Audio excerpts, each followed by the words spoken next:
about how EWB USA measures our impact. And we've had a lot of questions about why the organization is doing this now. We've been around for more than 12 years, and what is it that has all of a sudden made this a hot-button issue for us? And I would answer that question with a question back to you, and that is, can you say with certainty that you've created a positive impact in the lives of your partners, or just that you've built latrines, for example, or solar systems?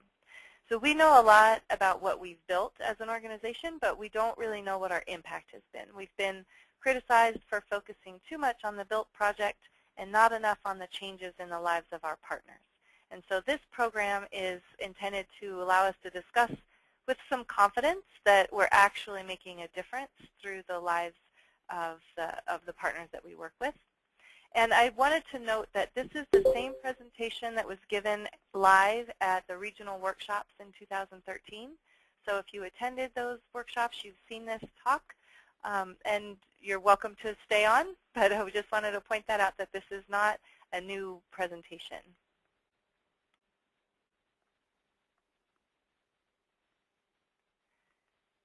Okay, so here's just a quick recap of our mission and vision. This is our mission for the entire organization, so from the board of directors to the headquarters staff and to you, our members. We are driven by this commitment to sustainable programs through community partnerships, and also in the interest of fostering responsible leaders in our members. And so this program has been developed to improve those programs, get lessons learned, and improve on the impact that we have in the programs, and also provide some skills to our members, hopefully addressing the full scope of our mission. So today I'm going to talk a little about why we measure impact. I'll define PMEL and what that means from our organization's perspective, and then I'll go over a few new resources, so how this new focus on impact involves you, our members. And the other thing to note about this talk is that it's really intended to be a brief introduction to the program. There are a lot of details involved in developing ways to measure our impact, and the full program description is available on our website, and about halfway through I've got a link up that'll take you to that point on the website if you're looking for more information. So we've successfully implemented hundreds of engineering projects throughout the world as an organization. We've seen significant improvements in the project reporting process over the years. We now get a lot of good information from our chapters about the status of completed projects within their programs. And these are just a couple of examples. This top picture is a huge success. It's one that I was fortunate enough to visit in El Salvador. It's a street project where previously this was a really steep and dangerous ravine, cutting off the lower section of town from the upper section of town where the mayor sat and where the market was. And this project was implemented over the course of a couple of years and really connected those two segments of the community. We also get information on projects that have not gone so well, like the bottom picture, which is a half-built orphanage building in Ghana that sits empty and unfinished after a couple of years because of a lack of commitment on the part of the partners in the community. So we're getting good data on the status of what's been implemented. But how do our programs really result in changes in people's lives? We can't really tell you. And so what we're doing now with this focus on impact is to study how well we contribute to meeting the goals of our partner communities, rather than just looking at if that engineering solution is complete. So this effort began back in early 2013. Our board of directors and staff met with an international NGO consultant to learn how we can measure our contribution to change in people's lives. And at that same time, we sent out a survey to all of our members to learn why this would be important, what people wanted to get out of this kind of a study. And so what we wanted to know was the extent to which we contribute to meeting the community's goals. And we developed this organizational vision of success, and that is that our partner communities experience an improved quality of life through being able to access, use, and maintain technologies that are appropriate to their needs. So you'll see that in that center circle. And then what we came up with were these critical success factors, which are in the bubbles outside of that circle. And really those just represent everything we think needs to be in place in order for that vision of success to be realized. And their color, there's a lot of text on here, and I acknowledge that, but the point is really the color coding. And I have recently learned that the colors mean nothing to those of you who are colorblind. So I apologize for that, and we are going to rework the slide to make sense to folks. But really the idea is that there are only 2 of those critical success factors that we've identified where we have a direct influence over how those critical success factors play out in the field. And so that's where we wanted to focus our study of impact. For example, we didn't want to develop a system that measured whether or not there was a stable economic and social environment in the community, because we acknowledged that that's something that our work doesn't address directly. And so this exercise was really to kind of focus our efforts of what we're going to measure through this new focus on impact. So monitoring and evaluation is a really popular phrase right now in development organizations and in private sector for-profits as well. And sometimes people do monitoring and evaluation for donors. Sometimes it's to improve organizational policies. But really, it's, no matter why it's done, it really just studies what's been built. And we wanted to take it a step further to see what's happened as a result of our program work. So we're going to look at planning the work that we intend to do more deliberately, monitoring that the planned activities are in fact completed, evaluate whether or not the activities achieved the community objectives, and then we want to learn from the effort and feed that back into our process so that we're continually improving that delivery model. So I'm going to define the 4 elements of our impact assessment approach in these next few slides. And the first step is planning. And that really, I mean, that's probably the most familiar to all of us. Everybody plans. You had to plan in order to attend this webinar today, which just involved identifying, where the link was on our website and how to, get it into your schedule and make sure that you were available during this time to attend the call. So it's really just looking at what the set of issues are or the problems that need to be addressed, and then planning a series of actions in order to deal with them. And in our EWB USA work, that would include conducting a situation analysis in the community, collaborating with our partner organizations, and then identifying the program and project goals and strategies. So what I wanted to do for each element of our impact evaluation program is to take an example through each phase. And so if we're considering a project to improve flow through a water distribution system with a local community, then identifying the community's goals and developing strategies to meet those goals make up that planning component to study our longer-term impact. And so this effort is, in terms of EWBUSA work, it's what's done during the initial assessment phase. So when you're first traveling to the community or working out your assessment plan, you're going to be confirming what the community has stated their goals to be in the new program application, and that's that reference to the 501 there. You're looking at the current conditions on the ground as they relate to the goals that have been stated, and just considering different ways that your team might be able to contribute to meeting those goals. And this last one's important, and that's anticipating what will or will not lead to success. And I think that comes into play pretty clearly when you start to identify that maybe your main support in the community is the mayor, and the mayor gets reelected. And so you don't have anybody who's really driving the project from the community side. And so when you can anticipate that, oh, there's an election coming up, that may or may not have an effect on our work, then you can plan more appropriately for kind of a backup strategy if needed.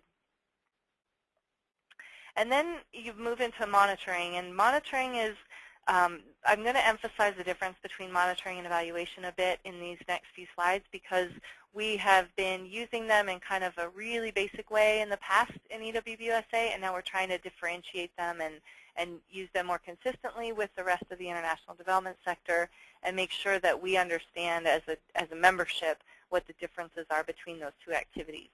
So monitoring in particular is just that ongoing study that progress is being made against the plan that you set out.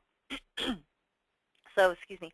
So the point is that monitoring is not done necessarily just after the project has been implemented. It's done along the way. It's an ongoing activity. You're just looking at what you set up in your plan and making sure that those tasks are getting accomplished. And so for our water supply example, those activities could include checking that these specific actions were completed. So was funding sent down to the vendor, or materials procured? Has the training been developed and executed? Are people actually trained now? And then importantly, is the system, has it even been built according to the plan that you came up with? And so the monitoring activities could, this et cetera here is underlined because each project team has their own set of activities that they know need to happen in order for the project to succeed. And so, for example, I've got a team working in Costa Rica that was having trouble with communication with their partner communities, which I think a lot of you can probably relate to. But they managed to find a way to set up video conferencing because they've got another NGO partner there with the capability of getting the community leaders in to have video conference calls with the team periodically. And so it became, because communication was such a hurdle for them, it became somebody's job to monitor that they did in fact schedule and have those monthly conference calls that they wanted to have to make sure the project stayed on track. So it can be down to that level of detail. It's just whatever you identify needs to happen in order for the project to succeed, not just after implementation, but along the way. And then the difference now, what we're trying to emphasize is the difference between that and evaluation is that evaluation is where the analysis comes in. So this is where you're checking on how well you've met the goals of the program with respect to what the community stated that their objectives were. So this is where we're measuring the progress that the program or project has made, not just in completing activities, but also in achieving its objectives. And so those higher level goals. Evaluation looks backwards at what's been done and analyzes and learns from that experience. So this is what's done after your implementation is complete. And so, you know, the point of doing an evaluation at that time is to understand what's happened and implement changes to your program approach based on the successes and failures that you've encountered.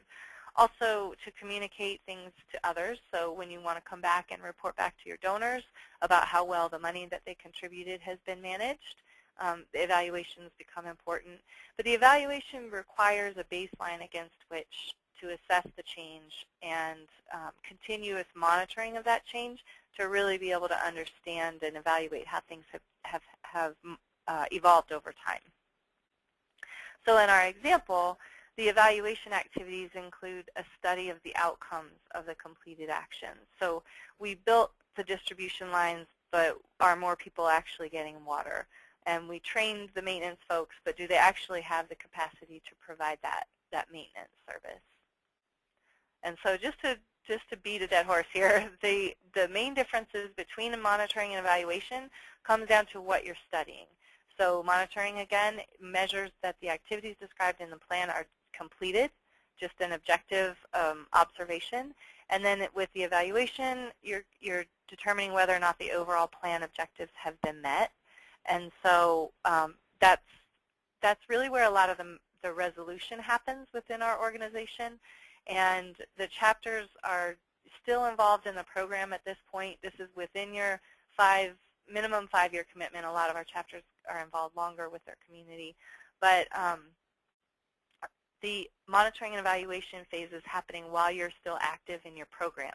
And so as you determine that, in fact, the program is not meeting the community's goals, then the expectation is that you're going to continue working with that community to tweak the design or just try to help them identify what it is that's not working for them and see if there's additional engineering expertise that we can offer.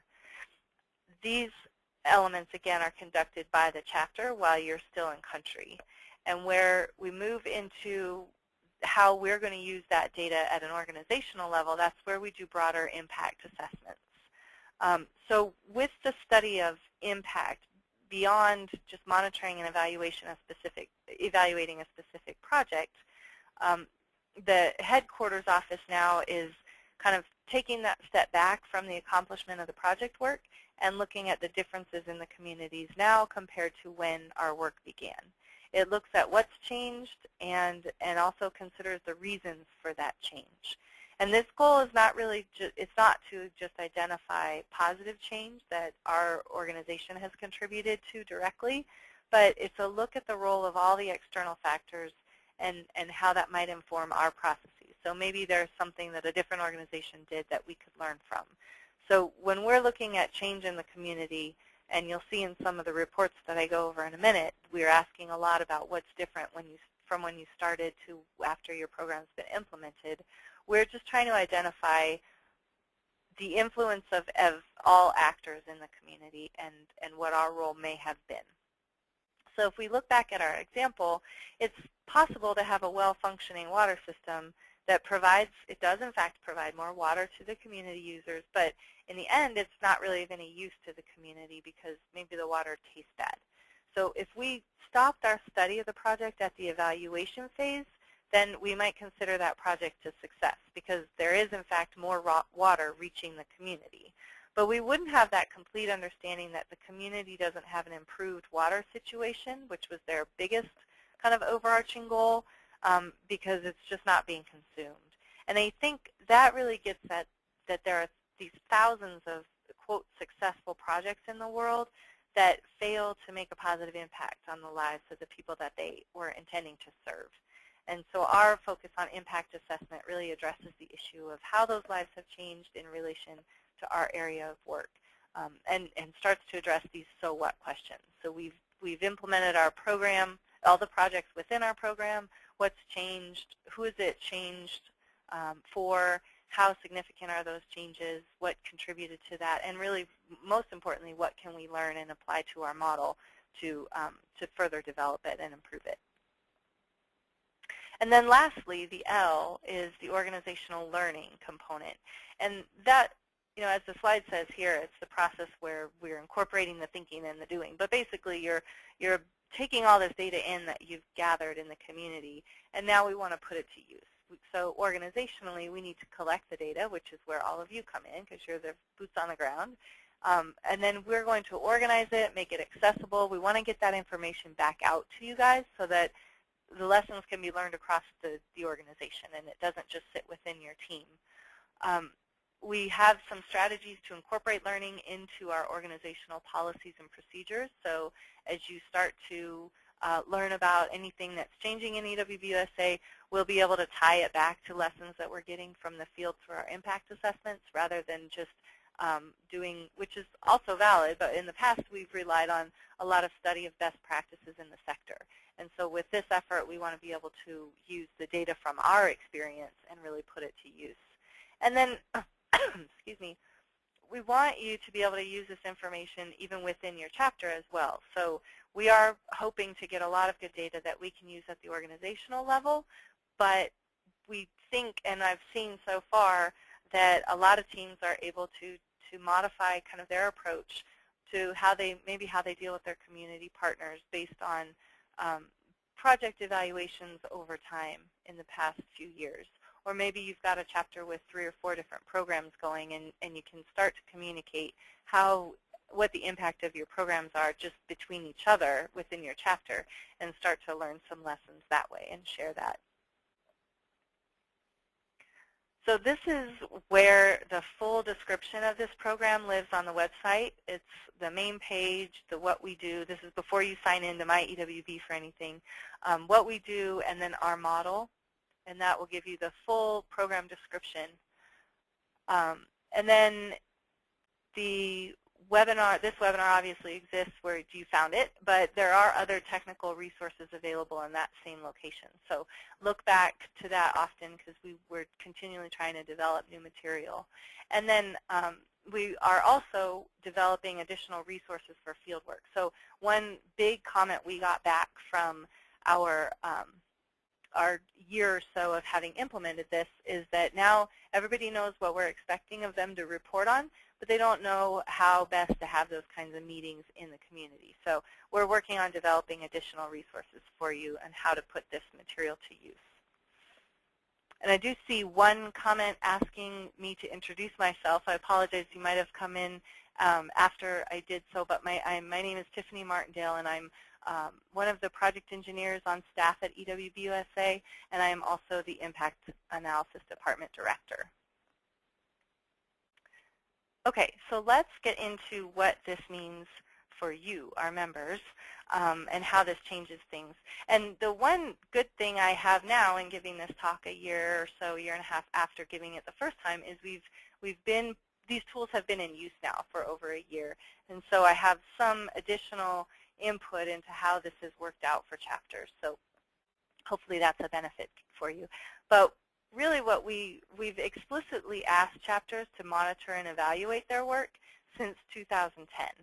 And now we have some guidance. We hadn't provided any real tools for you to be able to do that in the past. So a lot of people left that section of the report blank, or they said it took them way too long because they didn't have any idea really what we were asking for. But this new organizational focus on our impact really means additional tools for the chapters. And it allows the chapters to consistently document your project work and identify how well you're meeting your community's goals. And it helps you kind of re-steer the ship throughout your project development rather than just at the end reporting back to us. And then obviously it will also allow us at headquarters to begin to assess our overall organizational impact. So I'm going to go through a series of documents, and I should note that this presentation assumes you have some familiarity with our project reporting process. And when I refer to the 500 series of reports here in this slide, I'm talking about all those pre- and post-assessment trip reports, the design development reports, pre- and post-implementation. So that's the 521 through the 527 that you're familiar with already. The program impact monitoring data is kept separate from that series of project reporting in appendices that you would attach to each of them, and that's what I'm going to talk about today. They're numbered in the 900 series, just for clarity that they are the PMEL documentation versus your technical project data documentation, but they're all submitted as appendices to the existing reporting structure. So there isn't a new timeline to figure out. There aren't, a new set of dates to remember, I guess, is the big message there that people have mentioned appreciating. And so what we've done is just modified some of those 500 series of reports and taken the monitoring information out, put them in the 900 documents, and then added some to the 900 documents so that they more accurately speak to the way we wanted to gauge changes in our partners. So I'll go over some that have not, some existing reports that have changed to accommodate the impact data. The project monitoring section is still in the post-trip report. There were always questions about what your monitoring indicators were, for example, and we still have specific tables for listing the selected indicators for your project, but we've now provided a 906, which is the project monitoring indicators document. I'll go over that in a second, where you basically select your indicators from our organizational set list of indicators and plug them right into these tables rather than coming up with them on your own. You can still use other indicators in addition to the ones that we ask you to use, but those you'll just report on those in additional information rather than within the table itself. These tables are organized per project type, so chapters with more than one project in their program would just complete that multiple lines within that same table.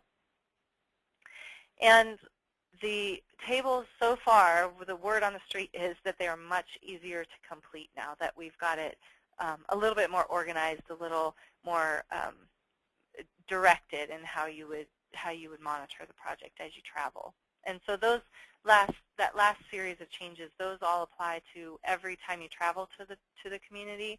Every post-trip report is going to have those tables in it. And so our expectation is every time you visit your partners, you're going to be checking in on the project. And then Same, the 530 and the 531 are the same reports for the same end of trip program, but the questions have been replaced to apply more directly to evaluation. So we've revised the 530 and 531 reports to relate to pre and post trip activities for an evaluation trip, where in the past it was called a monitoring trip. Again, that differentiation between post-implementation versus just monitoring that things are happening along the way. The chapter is monitoring their project work with each trip regardless of the trip type. So the assessment, implementation, and evaluation trip reports are going to have monitoring tables, but like I just talked about. But on these pre and post evaluation trip reports, you're now guided more directly to plan for and collect data to inform an evaluation of project objectives. So it's more than just monitoring as it was written in the past. And then this one, so this is the start of my discussion around the 900 documents, but it's a little out of order. The 904 is just, I want to start with this one because this is where somebody on your team is going to be designated as the PMEL lead, probably all of you who have been required to attend this talk today. And so this is just a document that you can glance at to begin with to understand what the roles and responsibilities are with regard to this new position. Basically, we're looking for who is going to lead that effort to measure your team's impact. Somebody who is a current member and a part of your chapter, somebody who's participated in this webinar, and then is planning to travel or can designate a substitute. So that's like our health and safety officers, our project leads, our responsible engineers in charge. There are a lot of reasons that key people on the team can't travel when the trip time comes, and so they just designate a substitute. So our expectation is that someone on your trip is going to have this kind of PMEL hat on, and they'll be able to gear the team towards those community meetings that are going to get the good impact data collected. This is really an opportunity for chapters to recruit new members, and particularly non-engineers, although if you're an engineer with a passion for this stuff like I am, then you're certainly welcome to be the PMEL lead. But I've gotten a lot of good feedback from folks that they've managed to pull in some social scientists, and they are a huge asset to the team. And so the goal is having someone dedicated to this effort is creating holistic teams that are designed for a successful implementation of the technical side, which we've done pretty well to date. But now those projects can be sustainable because we're really going to focus on the community's capacity to maintain them into the future. And so this 901 that I'll talk about is the first document to steer the study of impact, and it is the program plan and baseline study. So if any of you have an existing program with projects that are active, then you are beyond this point. And so you're grandfathered in. So this document is intended to be completed on your very first trip to the community in a program. And so so you would not be expected to submit a 901 at this point, but I will say that the rest of the reporting on PMEL refers back to this document. And a lot of teams in the past year have found it very useful to submit this program plan and baseline study as kind of a base document, and they go back to the initial reports that they submitted before we even had PMEL documentation, and they can get a 901 kind of in place so that all of their subsequent documents have a place to refer back to. So though it's not required if you've been around a while, it's served a good purpose for folks, and so I wanted to make sure and note that.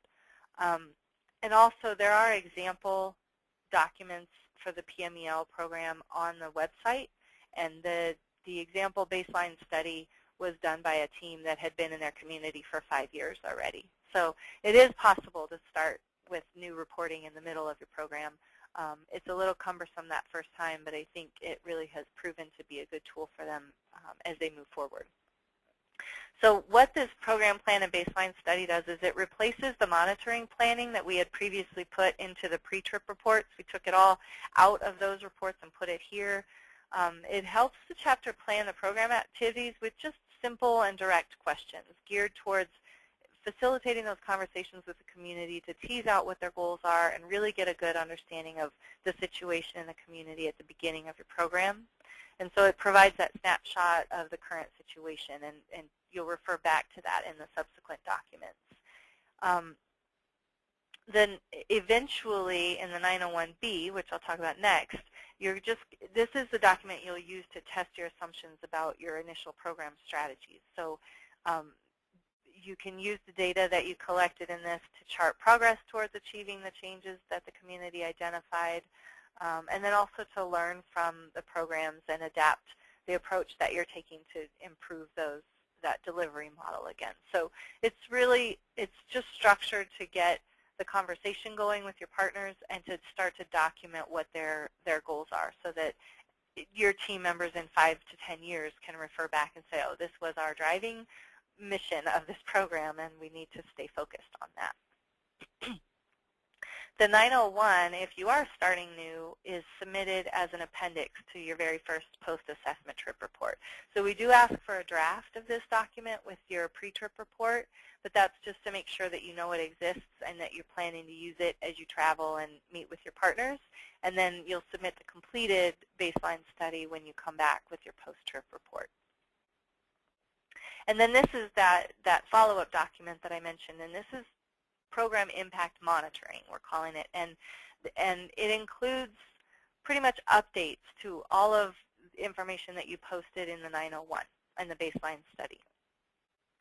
And so this program impact monitoring document is submitted every time you travel with the post-trip report. And so for those of you who may have been grandfathered in on the last slide, this document does apply to you for every different kind of trip. So on all of your assessment, implementation, and evaluation trips, you'll be expected to submit this program impact monitoring report. And so that's where I mentioned that teams have found it useful to go back and put together a baseline study so that the data kind of speaks back to that one point in time as a baseline. There is an example of this document as well on the website, and so that should show you kind of what we're looking for in terms of how to incorporate the work you're doing with your partners and document it well into this impact monitoring document.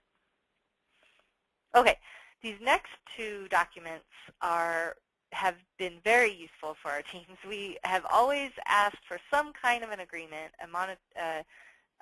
a memorandum of understanding in a lot of cases. Sometimes it's a letter of intent, but we had asked for some kind of an agreement to be formed with your community partners and just to establish roles and responsibilities throughout the life of your project, but we never provided a template.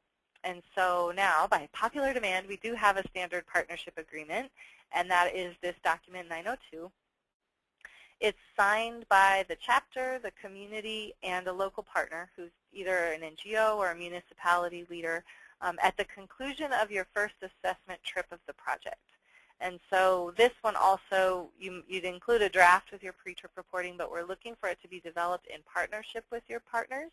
And if they have anything to add to the agreement, then you would do that when you're there in the field and have it signed. And it's very, in case you're kind of nervous about committing everybody to things when you just very first meet them, it's general enough in nature that it essentially serves to commit everyone to working together towards the goals of the project, and they're maybe not defined yet. But it does establish that these relationships are going to be documented, and having this template has proven important for teams that are working in regions where there are other EWBUSA teams, and in the past those municipality leaders have been kind of confused by different formats of different agreements, and we didn't have one document that really spoke to what it meant to partner with EWBUSA. And so this template does serve that purpose. So everything in the template needs to stay in the template as it's written, but you're certainly welcome to add to it if the community maybe has additional roles they want to get in there. And this one, kind of like the baseline study, anybody who has an existing agreement in place is grandfathered in. We're not going to ask you to go back and renegotiate your agreements. We know that that's sometimes a challenging task. And so know that if you've got one in place, you're not expected to complete it again. But if you have an existing project and you're moving on to a new project, even if it's with the same partners and in the same community, you will be expected to complete a new project partnership agreement when you move on to that new project. It shouldn't be very different from the way you've been working with your partners. It just documents it in a more formal way. And similarly, this is the implementation agreement. It follows on at the end of your design development phase when you've got more project details worked out. And this document you'll see has a lot of specifics about the community is going to provide 10 workers for 5 hours a day for 20 days while the team is in country. It provides the specifics on how much each party is contributing to the project, so how much money is being contributed. And then just logistics are planned out, and the community's longer-term goals for operations and maintenance are also spelled out real clearly in this document.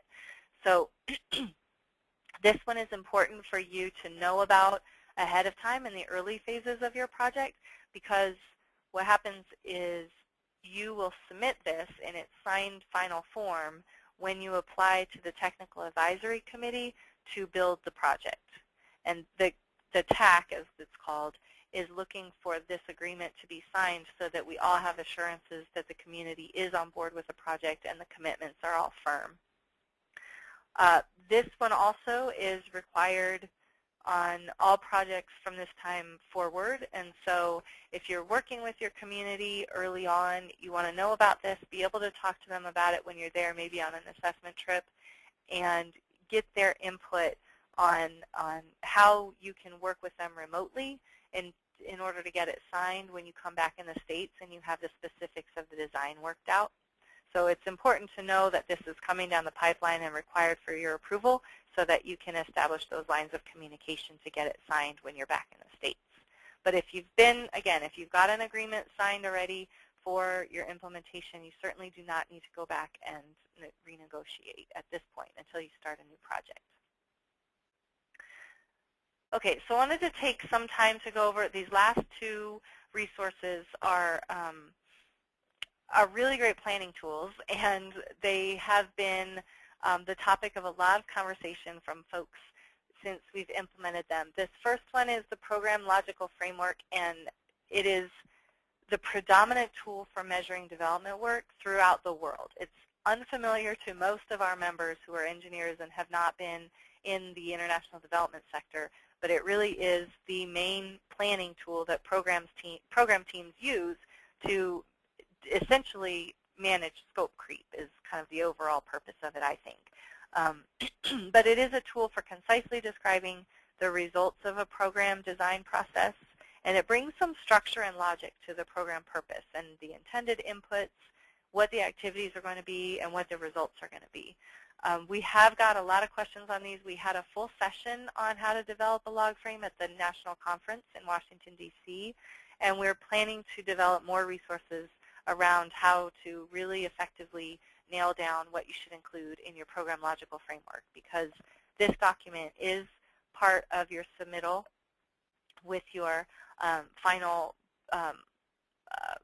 program plan and baseline study. So that first post-trip report, when you have the program identified and what the community's goals are, then we expect you to start working out what the details are going to be and completing this logical framework so that you can kind of have a plan and a path moving forward and know that your work is always referring back to meeting that overall goal. But it is intended to be completed once and then updated with any new project information, but it's not something that you're redeveloping each time. I will tell you that it takes some time to put them together initially, but it really provides that one-page snapshot of what the goals are and what activities you're doing to meet those goals to kind of keep you on track. And this slide shows you a completed one. I don't want it to be overwhelming. I'm just going to use it as a tool, a visual tool to show you why it's called a program logical framework, and I'll describe the logic a little bit. So the way that a log frame, as it's called, is developed is from the top down. So you're starting with the community's overall goal in that top left corner. So maybe they want fewer incidents of waterborne illness. So that's their big overarching goal. And then you're going to break that down into what are the specific objectives that you think that the community thinks need to be in place in order to meet that overarching goal. So maybe they're looking for people to be able to use improved drinking water and sanitation facilities, that they exist finally in the community. And then breaking that down even further, what are the results that have to be in place in order to meet those objectives? Well, in order for there to be facilities in place, you need to build the water treatment infrastructure, and there has to be a training that's been developed, and so the technicians are actually knowledgeable about how to maintain it in the future. And in order to get those specific projects done, what are the activities that you need to take care of? So now I'm down at the bottom left of the first column, and that's where the specific project activities are listed. So installing the pump, installing the distribution system, building the latrines, and training the staff. Those would be high-level activities that you need to implement in order to kind of speak back up to that overall goal. So the way it's developed is like that, from the top down. The way it's tested, the logic of it, is from the bottom up. And so that far right column of assumptions, anything that your project has absolutely no control over, but you know is required in order for the success of the project to meet the goals of the community, they go in that assumptions column. And so you can read a couple of them. So at the activities level, we've got that the materials are of good quality and that people actually participate in the training. And moving up, that the people who are trained actually maintain the systems. And then eventually that we now have these systems in place, but are people going to use them? We make some assumptions that the community members will use the implemented systems that we've got in place. And so the way the logic gets tested is here with these boxes and arrows. So if we complete these activities on the bottom left and our assumptions hold true, then we move up to the next level. And if those outputs are in place and the assumptions hold true, then we move up to the outcomes or the objectives being met. If the objectives have been met and we make these assumptions about people using these systems, then we can assume that we've contributed to meeting the overall goal of the community. So that is the briefest version of a 5-minute introduction to log frames. There's a ton of information. Log frames have been around for decades. And so there's a lot of information on the internet. If you Google log frame, you'll get a lot of good instruction. And like I said, we're continually developing some resources to help clear the mud a little bit on this because we know it's new for folks. And then the last resource to go over has been, I referred to it a couple times already, but it's really been useful for chapters. These are our charts of monitoring indicators that all of our projects will use from this point forward. So chapters have asked for what our organizational indicators are. Most international development organizations start out with the indicators they're going to use for their projects and require anybody doing work with them to make sure that their work speaks to those, can be measured by those indicators. And so we are catching up, and we now have our list. And it's based on, essentially it's based on all the indicators that members used for the past 4 or 5 years that have been submitted in reports. We compiled those lists, and then we did some search on what other development type organizations that do infrastructure projects, what they use, and then a check against what it is we want to measure and making sure that we're using indicators that speak to what our organization's goals are. So all of that put together, we came up with these charts, and each page of the project monitoring indicators tables, which is the 906, each of the 7 pages refer to the different 7 project types. So you may or may not know that all of your work has been categorized into either water supply, sanitation, structures, civil works, energy, agriculture, and information systems. And so there's a 1-page chart for each of those project types with indicators that you need to pick from depending on what your project is, where it falls. So the example shown is for the energy projects. And because we have 7 different project types and indicators don't kind of speak between projects, we've grouped our indicators into 3 different metrics of success. And that's what's at the headings of each of these columns. So every project type set of indicators are divided, each one is divided into these 3 metrics, and that's that our projects, the percentage of functionality, whether or not periodic maintenance has been done, and whether or not there's a community capacity to keep the project going into the future exists. And the idea is that everybody needs to select indicators from these charts, because then we can start to organize our data and analyze it across the organization. So up until this point, we have people doing biosand filter projects that use one set of indicators that speak well to them. They're not organized in any way to be able for us to analyze how well our biosand filter projects are doing and how well our solar power projects are doing. And now where we're going to analyze things at this higher level of metrics of success, we'll be able to do that because you've selected indicators that we've grouped together in that way. So I don't know if I made that more complicated or less, but I should say, trust me, that it's been developed with the most kind of usefulness in mind, and being able to report back on how you're doing to others in mind. And so what you will do in order to put this to use is select 3 indicators from each of those metrics of success, and that will allow us to do some consistent data analysis. If you have indicators that you want to use that are not on our lists, well, first of all, I would say contact me, because it may be one that we want to add to the list. But even if it's not there and we don't want to add it at that time, you can still use those other indicators. There's always in the reports, there's a section for additional information. And so you don't have to lose the data you've been collecting or the monitoring work you've done over time if it doesn't match well with what we've developed. You would just continue to document it in your additional information. But in addition to that, you do need to start reporting on indicators that we've selected as an organization. So what I'm going to do is real quickly show you how these are used in a report. And because slides are limited on space, I'm essentially pulling from this first column. Now remember, this is the energy project indicators chart. And so I'm pulling from the first column. We're just going to look at percentage of functionality, and we'll assume that we have a cook stoves project. So when you get to your post-trip report template, where I mentioned at the beginning that we have tables for reporting on your indicators, what's on the right are a snippet of that table. So we've pulled our first column of indicators over, and again, we've got a cook stove project, improved cook stoves. So maybe we've selected that the 3 that speak best to our project are quality of indoor air, the number of families using only traditional methods for cooking fuel, and then the existence of cracks in the cook stove. So we plug each of those 3 into the table provided in your post-trip report template verbatim. And then that provides you with what your monitoring tasks are going to be when you visit the community. And so, and they stay the same. Once you've established that they're the right ones for your project, you're going to monitor them every time you travel to the community.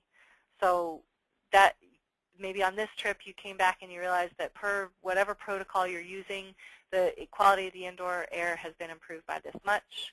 A number of families are using traditional fuel sources. A number of stoves have cracks in them. And so over time, you'll start to tell the story that, maybe there are fewer cracks over time, or indoor air quality is improving over time, but that you'll put in the numbers that you're working with, and that will tell your future teams kind of how well the project is meeting the goals that it was designed to meet.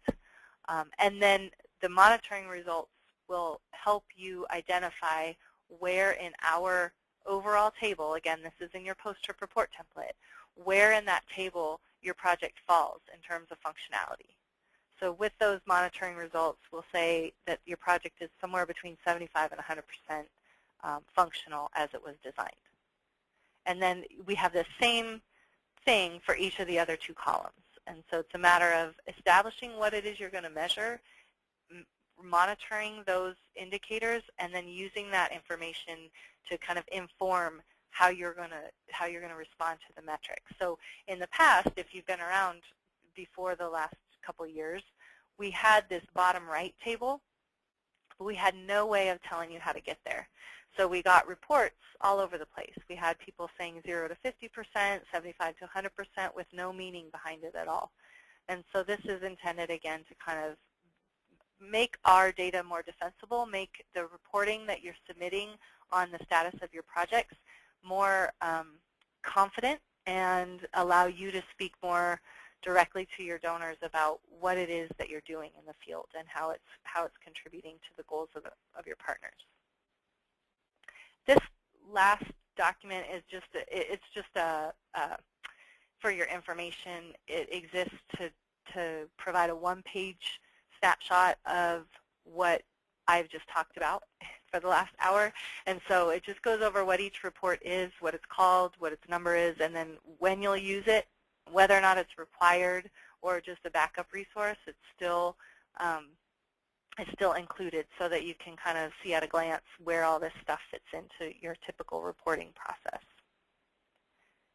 And then again, this is the reporting process at a glance. So the highlighted greenish color on the right, those are the new appendices that relate specifically to PMEL and when they're submitted. So you can see that they're just appendices to what you're already submitting, and they're specific tools that speak directly to measuring our impact. And we really feel that including this information on successes and failures with a little bit more meat behind them is really going to allow us to all of us, including the members, as you speak to your donors and partners, to be more accountable to your partners in the community and also to your donors for how you've spent their money. The audience for this effort is, from our perspective, first and foremost, your team and the community, so that you can learn from it and improve the way you work with your partners, but also our community's partners can understand that how we're trying to continue to improve and meet their needs. So that's kind of the purpose of all of it. And then this slide has the 5 project engineer email addresses, and then on the bottom, this green box is where we're looking for feedback. So if we're new at this. We've had maybe a year and a half of rolling this out now, but we still want to get feedback from folks who maybe are studying this, or maybe you work on it in your job outside of EWBUSA and you've got some input on how to do it well. We're certainly welcome to feedback. We want to make it the best program that it can be. And there's, on the member pages of My EWBUSA, once you sign in, there's a feedback forum if you scroll down. So if you can't find it, let me know. But that's where we're looking for anything you see that we maybe could add to the program. And my email is that bottom one listed, tiffany.martindale. And so if you have questions in general on PMEL, feel free to contact me. If you want the slides from today's talk, feel free to contact me. And otherwise, if you have questions that are specific to your project, I would recommend you get in touch with your reviewing project engineer, because they'll be able to provide you more applicable information, I think. And that is all that I had. I have about 5 minutes today for questions, and so I'll take those now in the chat box. And otherwise, I look forward to hearing from you if anything comes up later. And thank you very much for your time today to learn more about this program. I appreciate it.